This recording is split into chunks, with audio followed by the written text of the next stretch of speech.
Hi, my name is Jason. I am going to do my best to not start coughing in the middle of this, but I have been sick all week. My client's question is, if I do Pilates 3 times a week for an hour, how much protein should I eat to maintain my lean mass? So the independent variable would be protein, and the dependent variable would be to maintain the lean mass while doing that amount of Pilates per week. So to maintain muscle mass, you have to balance the muscle protein synthesis and muscle protein breakdown. Phillips, 2006. These two things together are called turnover, the sum of those, and that's quite high in humans. So if you want to gain muscle mass, you have to make sure that muscle protein synthesis is higher than muscle protein breakdown. Or in your case, since you want to maintain, you'd want the muscle protein synthesis and muscle protein breakdown to be roughly the same. And to do this, you want to balance proper exercise and eating right. Eating right in this case means eating enough protein. Protein is what is necessary to make muscle protein synthesis happen. Phillips, 2006. Also, Krieger, Citrin, Daniels, Langkop, Henkin, in a study they did, they found that protein intake was a significant predictor of fat-free mass retention or muscle retention. 2006. There is some debate about how much protein to consume. The U.S. Dietary Reference Intakes, or the DRI, which are set by the Institute of Medicine of the National Academies, specifies that people aged 19 years or older have about 0.8 grams of protein for every kilogram of body weight per day. But a lot of athletes might eat that amount of protein in one sitting. In fact, the American College of Sports Medicine recommends that for athletes, they intake 1.2 to 1.7 grams of protein per kilogram of body weight per day for endurance and resistance trained athletes. And you are in here doing kind of resistance training, or a fair amount of it. Phillips, 2006.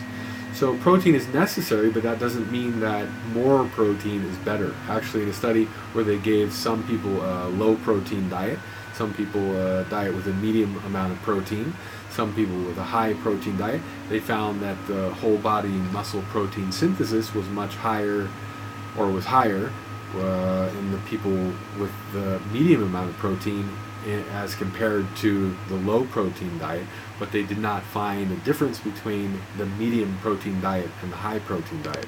So this suggests that after a certain amount of protein, your body's not going to be able to absorb it, so there's no reason really to eat it. And in one study they gave young men egg protein from 0 to 40 grams. From 0 to 20 grams, there was a graded increase in muscle protein synthesis, but after 20 grams, there was no effect.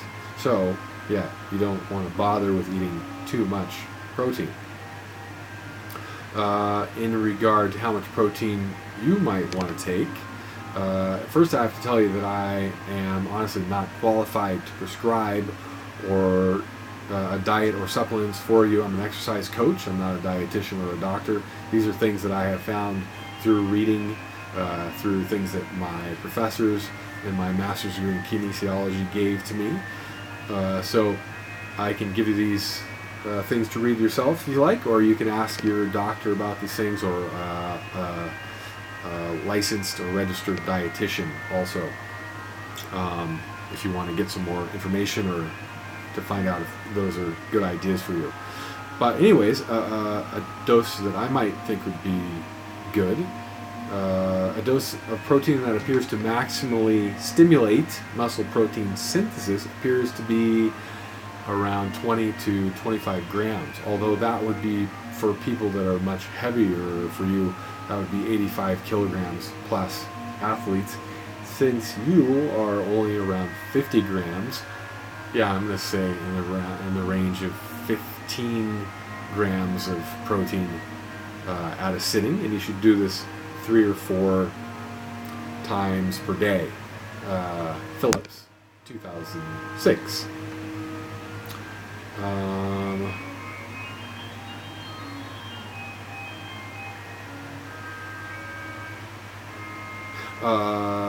Protein does, as I've said, help with muscle protein synthesis. Some people say that protein, if you take protein during exercise, that can also help increase muscle protein synthesis.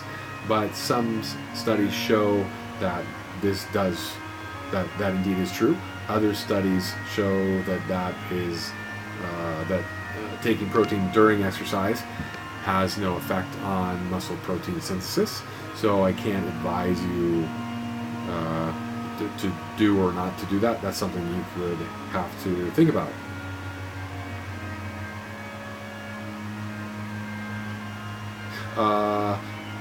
Again, as I said, you should take your protein 3 to 4 times a day, maybe 15 grams or so. And also the studies show that, as I said, not necessarily during exercise, but most studies point toward the fact that you should have the protein as soon as possible after you finish exercising, that you'll get the most effect out of it that way. Also, a good source of protein you can have right after your exercise would be milk. It's cheap, it's practical, it's easy to carry around, or you can buy it anywhere. And particularly flavored milk, like chocolate milk or something like that, that contains simple sugar. That way you're getting protein, and also you're getting simple sugar, which will help restore glycogen in your muscles. Glycogen is basically like a stored up carbohydrate, and that is what your body uses for energy when you exercise. So it's important you start building that up right away after you stop exercising for your next exercise session. Again, Phillips, 2006.